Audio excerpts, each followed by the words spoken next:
अस्सलाम वालेकुम नादरीन, आप यूट्यूब चैनल देख रहे हैं। मैं इमरान खान हूँ। नादरीन, एक बात तो मैं आपको क्लियर कर दूं और मैं आपको ये बता दूं खबर कि इमरान खान साहब को अब अस्पताल ले जाने का टाइम आ गया है। ये हुकूमत ने अगर कोई बहुत ही घटिया हरकत ना की तो इमरान खान साहब को अगले इंजेक्शन के लिए अब अस्पताल ले जाना पड़ेगा। जिस टाइम पे इंजेक्शन लगना है वो टाइम अब शुरू हो चुका है, क्योंकि 28 दिनों के बाद इंजेक्शन लगता है और 28 दिन मुकम्मल हो चुके हैं। अब इनके पास ज़्यादा टाइम नहीं है। अगले 1-2 दिन के अंदर, 3 दिन के अंदर ये इमरान खान साहब को हर हाल में अस्पताल लेकर जाएंगे और वहां जाकर इमरान खान साहब को इंजेक्शन लगाएंगे। अगर तो कोई बहुत ही घटिया हरकत की और कोई बहुत बड़ा रिस्क इन्होंने लिया और जेल के अंदर कोई सामान लेकर पहुंच गए तो वो अलग बात है। अब इसमें कुछ चीज़ें मैं आपको बता दूं कि अस्पताल तो ले जाना पड़ेगा, क्योंकि इससे पहले भी डॉक्टर्स ने कहा था कि जेल के अंदर ये इलाज सही तरह नहीं हो सकता और ऐसा रिस्क ये इमरान खान के मामले में लेंगे। बज़ाहिर ऐसा दिखाई नहीं देता, लेकिन इनका पता कोई नहीं है। अब ये अस्पताल कौन से रास्ते से लेकर जाते हैं, कौन सा रूट इस्तेमाल करते हैं, सिक्योरिटी के क्या इंतजाम करते हैं और ये कौन से अस्पताल में लेकर जाते हैं, इसके बारे में कुछ पता नहीं है। ये सारा कुछ सीक्रेट रखा जाएगा। अब पाकिस्तान तहरीक इंसाफ को पहले से ये पता होना चाहिए कि इमरान खान साहब को अस्पताल पहुंचाया जाएगा, तो उन्होंने जो बंदोबस्त करना है वो कर दें। इमरान खान साहब की बहन अलीमा खानम जो है वो अब बाकायदा खुद से उन्होंने जोर लगाना शुरू किया है।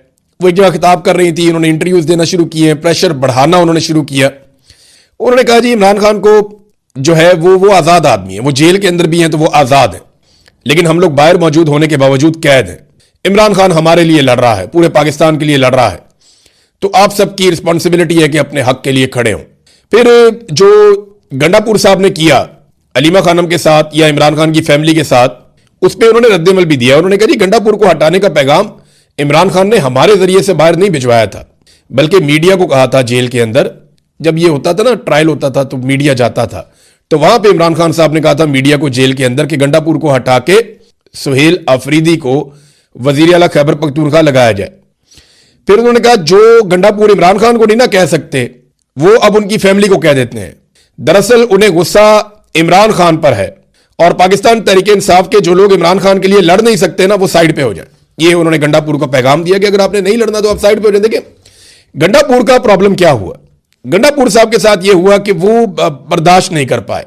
1.5 साल तक तहरीक की उन्होंने क़यादत की गंडापुर ने और सारी चीज़ों के वो मालिक बने रहे, फैसले वो करते रहे गंडापुर 1.5 साल तक, और काफ़ी मायूसी फैलाने के बाद उन्होंने इक़्तिदार छोड़ा और अब 6 महीने भी उनसे बर्दाश्त नहीं हुआ और वो आगे। हैरानकुन तौर पर गंडापुर साहब जब वापस आए हैं तो उन्होंने अटैक एस्टेब्लिशमेंट के ऊपर या हुकूमत के ऊपर नहीं किया, बल्कि गंडापुर साहब ने वापस आने के बाद बिल्कुल शेर अफजल मरवत की तरह सारा का सारा अटैक पाकिस्तान तहरीक इंसाफ और सारा का सारा अटैक गंडापुर साहब ने वापस आने के बाद इमरान खान साहब की फैमिली पे कर दिया। ये मुझे ऐसा दिखाई देता है कि अगर हालात ऐसे ही चलते रहे तो गंडापुर किसी दिन इमरान खान पे ही चढ़ दौड़ेंगे और शेर अफजल मरवत भी। अब शेर अफजल मरवत तो कहना शुरू हो गया आहिस्ता आहिस्ता, वो तो यानी ये भी कहना शुरू हो गया कि मकबूलियत मेरी है, इमरान खान की नहीं है। गंडापुर ने भी ऐसी एक बात की कि इमरान खान से बड़े जलसे तो मैं करता रहा हूं, यानी इमरान खान के बगैर हमने बड़े बड़े जलसे किए हैं। तो जनाब एक तरफ गंडापुर साहब जो है वो इस्लामाबाद में आते जाते हैं, वो अपनी एक नई सियासत शुरू कर देते हैं, एक पार्टी के अंदर डिवाइड पैदा करते हैं। दूसरी तरफ सुहेल अफरीदी के लिए मुश्किलात बढ़ती जा रही हैं। वो बेशक वजीर आला इस वक्त खैबर पख्तूनख्वा के, और उन्हें अभी तक पार्टी की सपोर्ट उनके साथ है, कुछ हद तक जो है वो सोशल मीडिया भी उन्हें सपोर्ट करता है।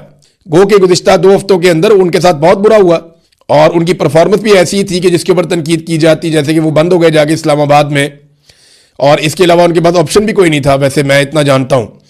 तो सुहेल अफरीदी को अब गिरफ्तार करके पेश करने का हुक्म दिया गया है वो वाले केस में जो उन्होंने कहा था कि मस्जिद के अंदर कुत्ते गए और जब लोगों ने जाकर पूछा कि जनाब ये मस्जिद के अंदर कुत्ते क्यों हैं, तो वहां पे मौजूद अफसरान ने यह कहा कि तुम और ये कुत्ते एक बराबर हो। ये जब सुहेल अफरीदी ने बात की थी, इससे पहले बहुत दफा रिपोर्ट भी हो चुकी है।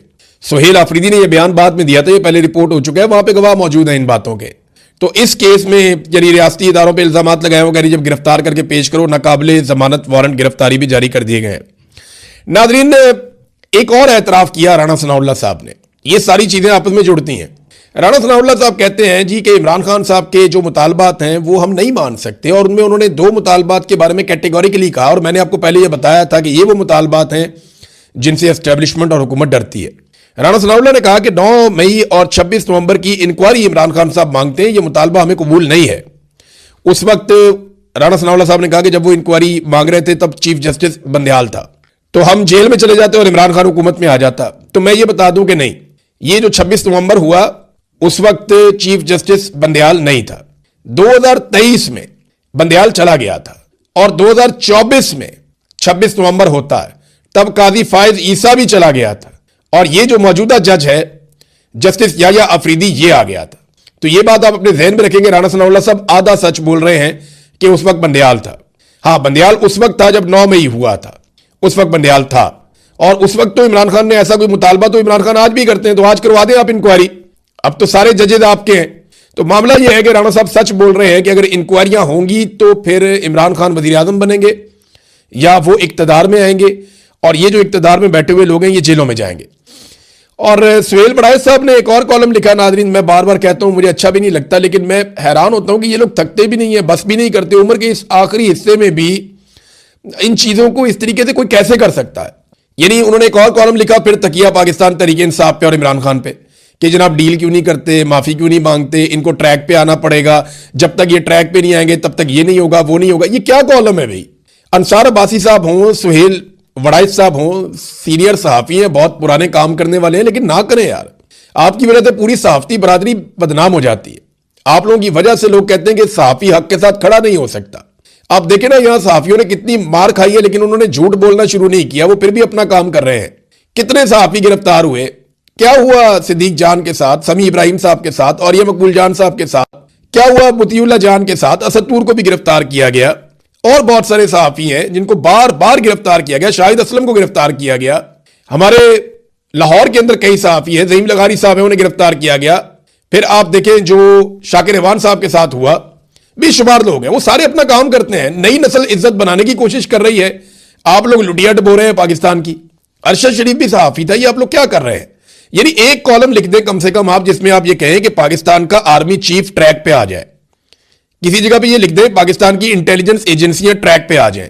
किसी जगह पे लिख जाए कि पाकिस्तान की मिलिट्री एस्टेब्लिशमेंट पाकिस्तान की सियासत के अंदर किरदार अदा करना बंद कर दे। ये आप लिखते नहीं है, ये आप लिखते हैं नवाज शरीफ जब मुश्किल में होता है तब लिखते हैं।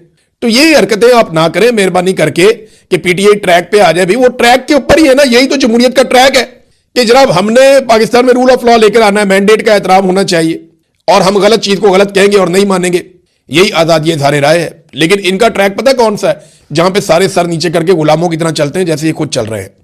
नाजरीन एक और कार्रवाई डल गई पाकिस्तान में, ये तो होना ही था। ये जो फायरवॉल लेकर आए थे ना मुबैना तौर पे 40 अरब रुपए की, ये 40 अरब रुपए खाला जी का वाड़ा नहीं है, 10 अरब डॉलर के अंदर पूरी एयरलाइन बेची है आपने। दुनिया की बड़ी एयरलाइन पीआईए 10 अरब में बेची है, 38 तैयारों समेत, दर्जनों उनके बैन अवी और मुल्क के अंदर रूट्स हैं उनके समेत, उसकी एक गुडविल है उसके समेत, बेशुमार ट्रेंड स्टाफ है उसके समेत। और भाई 10 अरब का तो उनका सिर्फ वो मलबा पड़ा हुआ है जो स्पेयर पार्ट्स हैं उनके पास, और बहुत सारी बिल्डिंगें इमारतें इनके समेत पीआईए बेची है इन्होंने। अब जब ये इन्होंने पीआईए बेची 10 अरब में, तो 40 अरब की इन्होंने फायरवॉल लगाई थी चाइना से लेकर, वो पाकिस्तान के सिस्टम में इंटीग्रेट ही नहीं की। और ये पहले दिन से जो टेक्निकल लोग थे वो बता रहे थे कि ये आप हरकत ना कीजिएगा, लेकिन क्योंकि कमीशन अच्छा मिलता है ना जिन सौदों में, वो सौदे हो जाते हैं। अब ये किया किसने? ये देखें जर्नैलों की कार्रवाई। एक रिटायर्ड जर्नैल है जो पीटीए के हेड लगाए गए हैं, एक दो सर्विंग जर्नैल है जिन्होंने कंट्रोल करना है पाकिस्तान में बयानिए को, तो उनकी वजह से ये फायरवॉल आई थी। ये अरबों रुपया कौम का ये भी डूब गया। 40 अरब तो मुबैना तौर पे सीधा सीधा फायरवॉल में लगाया गया।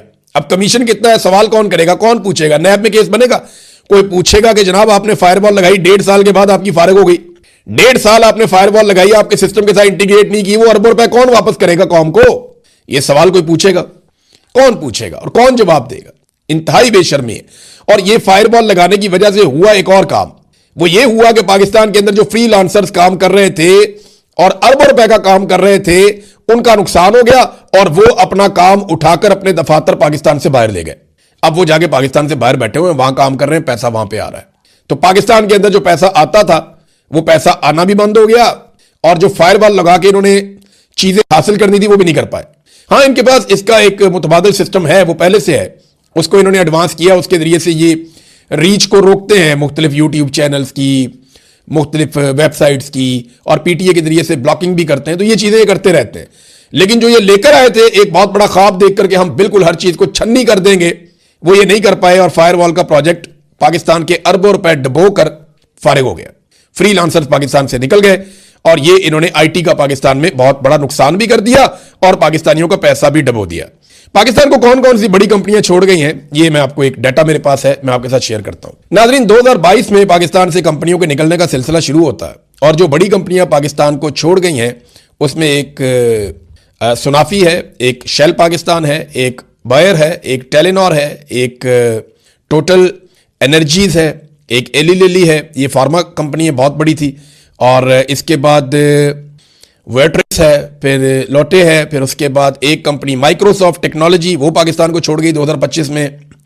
फाइजर फार्मा है, 2024 में पाकिस्तान को छोड़ गई। क्रीम जो है, ऊबर जो है, ये दोनों पाकिस्तान को 2025 और 2024 में छोड़ गई। फिर गुल अहमद टेक्सटाइल है, 2024 के अंदर ये बंद हो गई। इसके बाद प्रॉक्टर एंड गैमल है, ये 2025 में बंद हो गई। और जिलेट ये 2025 में बंद हो गई। और यामाहा ये 2025 में, यामाहा मोटर्स ये भी 2025 में गई। और अब मित्सुबिशी कंपनी जो मोटर्स है वो पाकिस्तान में ये भी बंद हो गई। ये जनाब पाकिस्तान की मईशत के साथ इन्होंने किया।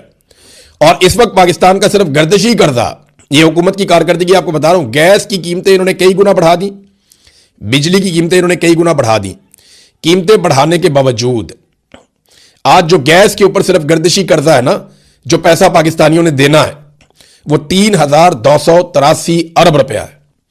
3,283 अरब रुपया, ये जनाब आपने सिर्फ पैसा देना है गैस के ऊपर, ये आपके ऊपर कर्जा चढ़ा हुआ है। और इलेक्ट्रिसिटी के ऊपर भी लगभग कोई 2,000 से 2,500 अरब के बीच में ये वेरी करता रहता है। तो लगभग 5,500 अरब आपने सिर्फ देना है क्या, गर्दिशी कर्जा, गैस का और बिजली का। ये पाकिस्तान के साथ मौजूदा पाकिस्तानी हुक्मरानों ने किया। हालांकि जब ये गैस और बिजली की कीमतें बढ़ा रहे थे तो इनका दावा था कि अब हमें जो है वो गर्दिशी कर्जे से जान छुड़ानी पड़ेगी। वो कैपेसिटी पेमेंट ही आप बहुत ज्यादा देते हैं, यानी अगर आपने 3,000 अरब पे किया ना कंपनियों को, तो उनमें आपको 1,000 अरब की बिजली मिली है और 2,000 अरब आपने उनको वैसे ही दे दिया है, कैपेसिटी पेमेंट। ये जो घटिया किस्म के मुआहदे किए थे ना नवाज शरीफ साहब ने, जरदारी साहब ने, ये वो घटिया किस्म के मुआहदों की हम कीमत चुका रहे कि 3,000 अरब का हमने बिल दिया, 2,000 अरब जो है वो हमने बिला वजह दे दिया और 1,000 अरब की हमें बिजली मिली। हम जब 1 यूनिट खरीदते हैं तो 3 यूनिट के पैसे देते हैं, सादी बात यह है। और ये वो कैपेसिटी पेमेंट है जो आपको देनी पड़ेगी लंबे अरसे तक। नवाज शरीफ, जरदारी, मुशर्रफ और इन लोगों की वजह से इन्होंने किया, सारा कुछ इन्होंने किया और यही जिम्मेदार है इसके लिए। और ये सारे एक दूसरे को कहते भी हैं, लेकिन आजकल इकट्ठे बैठे हुए तो बात नहीं करते। नाज़रीन, बोर्ड ऑफ पीस में जो मुमालिक शामिल है ना, वो बड़े कमजोर से मुल्क हैं। कोई बड़ी ताकत इसके अंदर शामिल नहीं हुई। ना रशिया गया, ना चाइना गया, ना जर्मनी गया, ना फ्रांस गया, ना बरतानिया गया, ऑस्ट्रेलिया भी नहीं गया, इंडिया भी नहीं गया, तो दुनिया के जापान भी नहीं गया। दुनिया के जो बड़े और ताकतवर मुमालिक हैं वो बोर्ड ऑफ पीस का हिस्सा नहीं बने। तो इसकी आलमी सतह पर कोई वक़्त ऐसी है नहीं। 2 रियासती हल, ये पाकिस्तान के अंदर आगे तो पाकिस्तानी ये बात करते हैं कि 2 रियासती हल हमें चाहिए। यानी मैं हैरान हो रहा था, पाकिस्तान का जो सरकारी मौक़िफ़ है वो ये है कि इसराइल या नेतन्याहू की शमूलियत से हमें कोई परेशानी नहीं है बोर्ड ऑफ पीस में। इनको तो मुतालबा रखना चाहिए था कि जंगी मुजरिम में इसको शामिल ना करें, लेकिन वो कहते हैं इसराइल या नेतन्याहू के शामिल होने से हमें कोई परेशानी नहीं है। जबकि साथ में वो ये भी नहीं कहते कि जनाब फलस्तीन को शामिल कर दें, यानी फलस्तीन का फैसला फलस्तीनियों ने करना है ना, तो उनको शामिल करें आप, लेकिन उनकी शमूलियत के लिए भी मुतालबा नहीं किया जाता। देखिए, ये जो बोर्ड ऑफ पीस है ये एक्चुअली इसके मालिकान अमेरिका और इसराइल हैं, और उन्होंने अलामती तौर पे भी कभी ये नहीं कहा कि फलस्तीनी रियासत बनेगी या फलस्तीनियों को कोई हक वगैरह मिलेगा। तो ये सारी कहानी है जो पाकिस्तानियों को सुनाई जा रही है, और ये सिर्फ डोनाल्ड ट्रंप से ताल्लुकात बढ़ाने का एक बहाना है और कुछ भी नहीं है, या ताल्लुकात अमेरिका के साथ रखने का एक बहाना है। कमजोर मुसलमान मुल्क है, उन्होंने कहा ठीक है जी बना लेते हैं तलक। अब यहां पे शहबाज शरीफ की एक वीडियो आ रही है, पिछली सफों से खड़े होकर उन्होंने डोनाल्ड ट्रंप को जैसे सलूट किया शहबाज शरीफ ने। क्या एक वजीर आजम को यह जेब देता है? हम एक एटमी कुव्वत हैं, और कोई भी मुल्क जो एटमी कुव्वत हो वो इस तरह की घटिया हरकत नहीं करता। सरबराह तो बहुत दूर की बात है, उसका कोई नुमाइंदा भी ऐसी हरकत नहीं करता। डोनाल्ड ट्रंप को दूर से देखकर पीछे से सलूट मारते हैं, पाग लगे रहन, ये क्या तरीका है? इमरान खान ने शहबाज शरीफ का नाम अर्दली रखा, और शहबाज शरीफ ने हर रोज साबित किया कि वो इस नाम के मुस्तहिक है। जिस तरह उन्होंने डोनाल्ड ट्रंप को सलूट मारा, मैं हैरान हो गया देखकर कि यार कोई इज्जतदार आदमी ये कर सकता है। भैया, आप पाकिस्तान की नुमाइंदगी कर रहे हैं, बेशक आप जाली वजीर आजम है, आपको आसिम मुनीर साहब ने जबरदस्ती वजीर आजम बना दिया, लेकिन आप उस कुर्सी पे बैठे हुए हैं। आप 25 करोड़ लोगों की नुमाइंदगी कर रहे हैं जिनके पास एटम बम है, और आप उठा के सलूट मार रहे हैं। आपको जेब देता है ये हरकत? भाई, ताल्लुकात ऐसे होते हैं? आप तो मरासी बने हुए हैं ट्रंप के। नाजरीन, एक और दावा सामने आ रहा है। मुख्तलिफ ज़राए और सहाफ़ी ये दावा कर रहे हैं कि पाकिस्तानी जो हुक्मरान है इस वक्त या एस्टेब्लिशमेंट है, इन्होंने जो फ़ायदे या मुआहदे अमरीका के साथ या अमरीकियों के साथ किए हैं ना, इनमें डोनाल्ड ट्रंप के फ्रेंड्स एंड फैमिलीज कंपनीज जो हैं वो फ़ायदा उठा रही हैं। यानी डोनाल्ड ट्रंप के बहुत करीबी लोग हैं। मिसाल के तौर पे क्रिप्टो का मामला हो, मिनरल्स का मामला हो, रूजवेल्ट होटल का मामला हो या रेकोडेक का मामला हो, ये सारा कुछ जाकर डोनाल्ड ट्रंप के करीबी लोगों के साथ जुड़ता है। यानी मुआहदे और एमओयूज उनके साथ होते हैं। ये बड़ी इंटरेस्टिंग चीज़ है।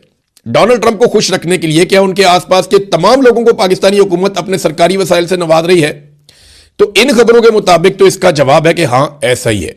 और आखिरी खबर नाजरीन, ये हमजा खान जो कैनेडियन शहरी हैं, ये बड़े होनहार तालिब इल्म हैं।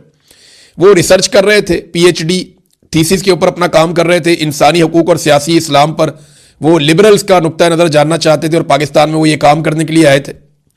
अब जनाब उन्हें अगवा कर लिया गया क्योंकि वो मुलाकातें कर रहे थे ऐसे लोगों से जिनका पॉइंट ऑफ व्यू हुकूमत को पसंद नहीं है, या ऐसे लोगों से जिनके साथ रियासत ने जबर किया, जुल्म किया, गैर इंसानी सलूक किया। वो इनके इंटरव्यूज लेकर अपना थीसिस कर रहे थे। तो भाई वो तो अपना पढ़ाई लिखाई का काम करने के लिए आया, बंदा आपने उठा के अगवा कर लिया। अब हमजा को अगवा कर लिया है, फैमिली को थ्रेट किया जा रहा है और ये पाकिस्तान की इंटेलिजेंस एजेंसियों के ऊपर इल्जाम आ रहा है। तो सारी दुनिया को इसके ऊपर आवाज उठानी चाहिए, हर पाकिस्तानी को इस पर आवाज उठानी चाहिए। अगर किसी का कोई जुर्म है तो उसे कटहरे में लाए ना, ये क्या तरीका है?